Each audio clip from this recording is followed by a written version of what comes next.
Groups. In this chapter, we are using some notations.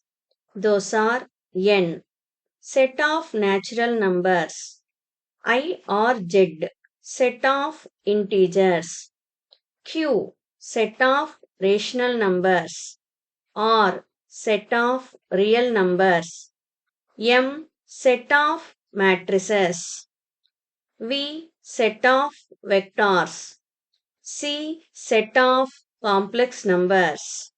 These notation we use in this chapter. Now we define a binary operation or closure law. For this we need a non-empty set. That's why consider a set S which is a non-empty set. That means S contains elements. In these elements, we are taking two elements A, B and perform the operation star between these two elements. The resultant is A star B. If this resultant belongs to the set, then we say that star is a binary operation.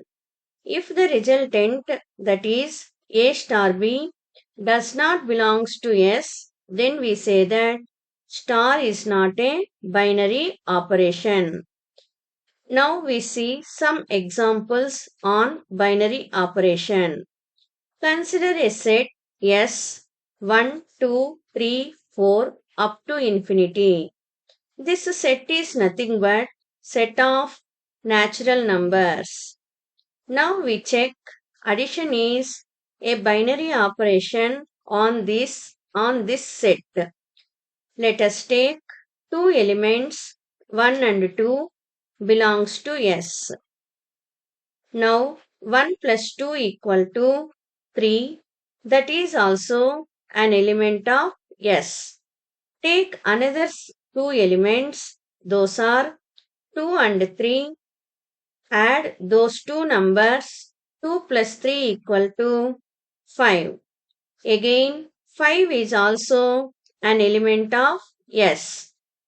Therefore, we can easily say that addition is a binary operation on S, that is capital N. Here capital N means set of natural numbers. Now we take another operation, that is multiplication. The set is set of natural numbers only. Take two elements 1 and 2. The product of 1 and 2 is 2. That is again an element of S. Again another set of elements 2 and 3. Multiply those two. Then we get resultant as 6. 6 is also an element of S. So we can easily say that multiplication is a binary operation on set of natural numbers. Now we can see subtraction is binary operation or not on natural numbers. Consider any two elements, not only 1 and 2. If you want, you can take any set of elements, that means any pair of elements. Here I am taking 1 and 2 as A and B. 1 minus 2 equal to minus 1. The set does not contains minus 1. So, minus 1 does not belongs to S. Again take two elements 3 and 2. Subtract 3 minus 2 equal to 1. But 1 is an element of S. In the first case, minus 1 does not belongs to S. In the second case, 1 belongs to S. If we say that any operation is binary operation, then it is true in all cases. Here in the first case, It is not a binary operation. That's why we can easily say that subtraction is not a binary operation. Now we can check division is binary operation on set of natural numbers. For this, I am taking two examples. In the first example, 4 by 2, that is 2 belongs to S. In the second example, I am taking A and B as 1 and 2. 1 by 2 equal to 0.5, that is not an element of S. Therefore, here also division is not a binary operation. When we say that an operation is a binary operation, if it is binary operation in all the cases.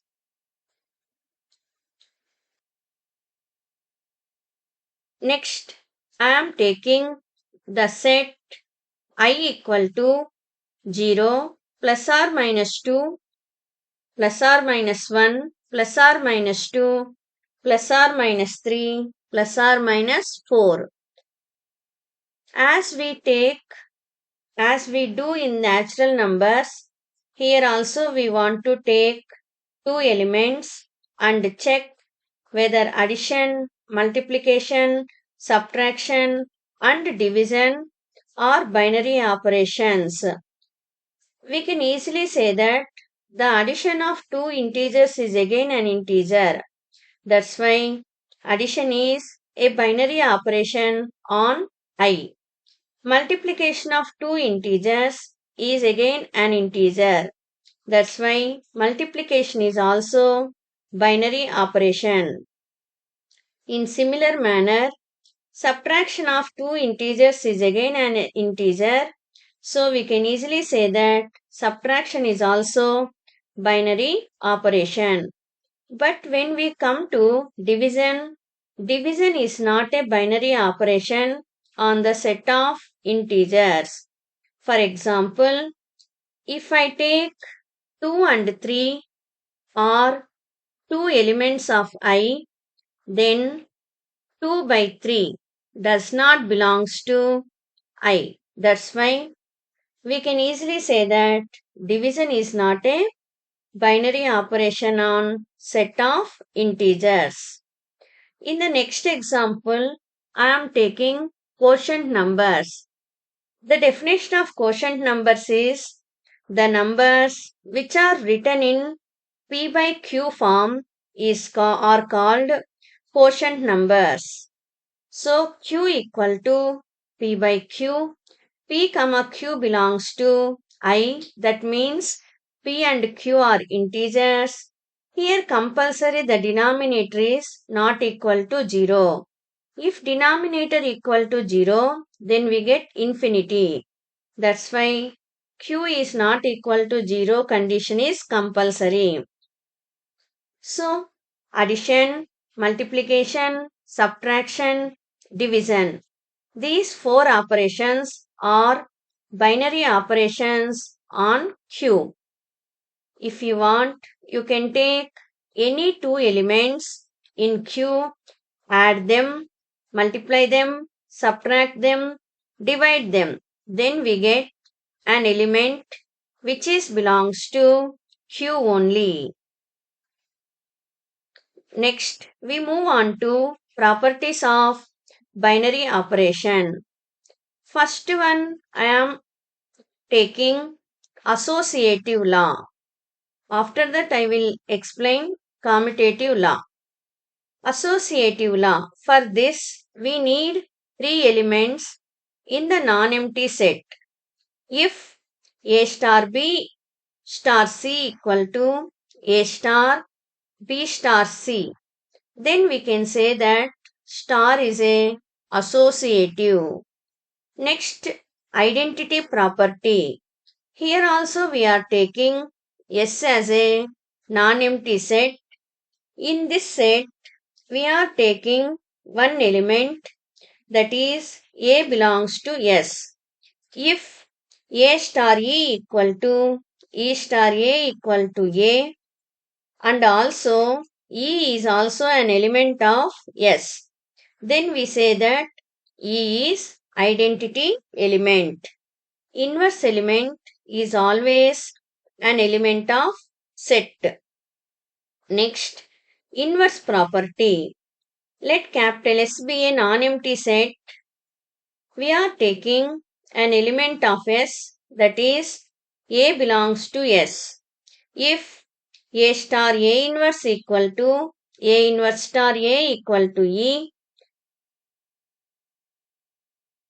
here A inverse belongs to S, then A inverse is called the inverse of A, or A is the inverse of A inverse.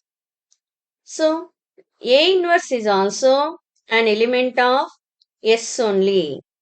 Next, commutative property. Let capital S is a non-empty set. Here I am taking two elements of S. If A star B equal to B star A, then we can say that star is commutative.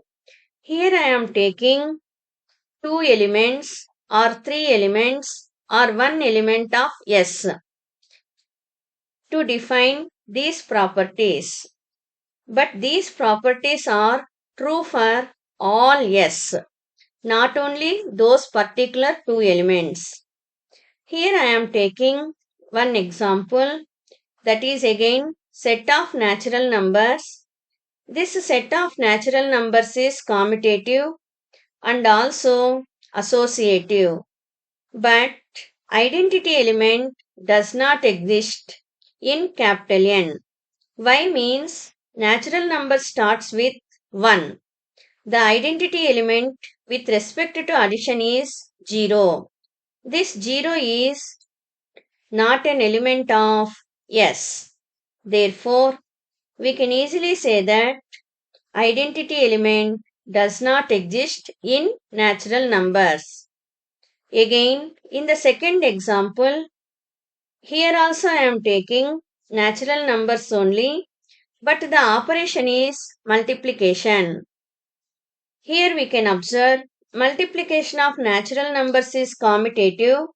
That means 2 into 3 equal to 6, 3 into 2 equal to 6. Therefore, 2 into 3 equal to 3 into 2. Also, multiplication of natural numbers is associative. Here, third one is identity element. Multiplicative identity element is 1. 1 belongs to capital N. That's why identity element exists in N. That means if you multiply any element in N with 1, then we are going to get same element. That's why 1 is the identity element with respect to multiplication. Now we check inverse property. The multiplicative inverse of any element in capital N, multiplicative inverse of any element is 1 by that element. That means if we are taking A, multiplicative inverse is 1 by A. That means 1 into 1 by A equal to 1. 1 is the multiplicative identity element. So 2 into 1 by 2 equal to 1. Here we are getting identity element in the RHS, but inverse of 2, that is 1 by 2, does not belongs to N. That's why inverse law does not exist in capital N.